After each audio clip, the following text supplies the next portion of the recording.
Hello and welcome to Prep Playbook Review. I'm Jim Rapier. Joining me today is Prep sports writer Josh Preston, and we'll be looking back at some of the highlights from Week 10 of the high school football season. Well, Josh, there was no shortage of great games in Week 10. Are you about ready to get started? As always. All right. Josh, Destrehan fell behind early to an inspired East St. John team, but came through with a strong rally. What are some of your thoughts on that game? Yeah, I was really impressed with East St. John. They came out, as you said, really inspired, jumped out 14-0. Nigel Anderson, he had a really impressive run to, to put him up 14-0. Hopefully, I believe we had it in the highlights, but Jared Jackson, he was huge in this game. UL Lafayette commit, and they're going to be really happy to have him.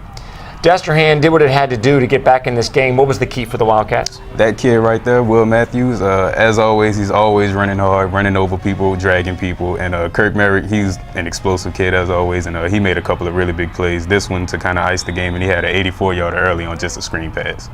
And it was really just the ground game in the second half, right? Pretty much, Kirk Merritt and Will Matthews, they pretty much, those are the bell cows for those teams, especially Matthews, and Merritt provides kind of the big playability for those guys, so that's kind of what they look to. All right. Now let's turn our attention to the Catholic League clash between Brother Martin and Rummel. The Raiders put an emphatic close to an undefeated regular season, didn't they? Definitely. It was a game, early on, pretty close, but Rummel was able to pull away, as they've been able to do all year, 10-0 this season. I believe that's J. Raw's fifth one.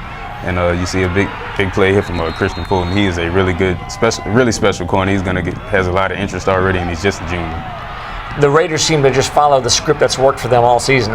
Good defense and solid ground game. Is that correct? Exactly. As you see, Brandon Phillips running for a nice touchdown right there. He's one of those two-way players for him. Really good safety for him.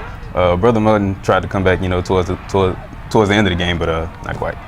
And a big play for Brother Martin there. Their offense and scoring has not been a problem this year, but Rummel was just too strong in the end. Is that correct? Right. I think Brother Martin, they'll be fine, going into the playoffs. They got Jared West and Jeremy Singleton still able to provide some of the big plays, so I think they'll be fine. All right, let's move from one intense matchup to another, Josh. What was your take on Carr upending Warren Easton and forging a three-way tie with Landry Walker for the District 9 4A title? Yeah, they got me. I was not ready for that upset. A little bit of a surprise. Definitely. Shout out to Coach Jones down there. Carr really rallied the troops, and he only had one word really after the game, which was pride, and they showed a lot of that in this game.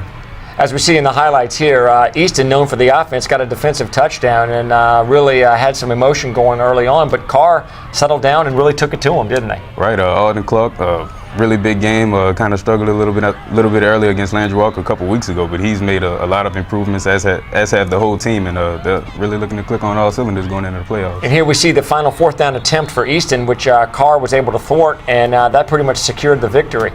No doubt, Josh, there were certainly some great games this past weekend. Yeah, definitely. A lot of fun, and looking forward to next week. All right. Well, thank you for giving us some input. Glad to be here. All right. And don't forget, you can follow all of Josh's work as well as all of our writers at highschoolsports.NOLA.com. Well, that's all for this edition of Prep Playbook Week 10 Review. Be sure to check out the playoff preview edition of Prep Playbook later in the week. For Josh Preston, I'm Jim Rapier. Thanks for clicking on us.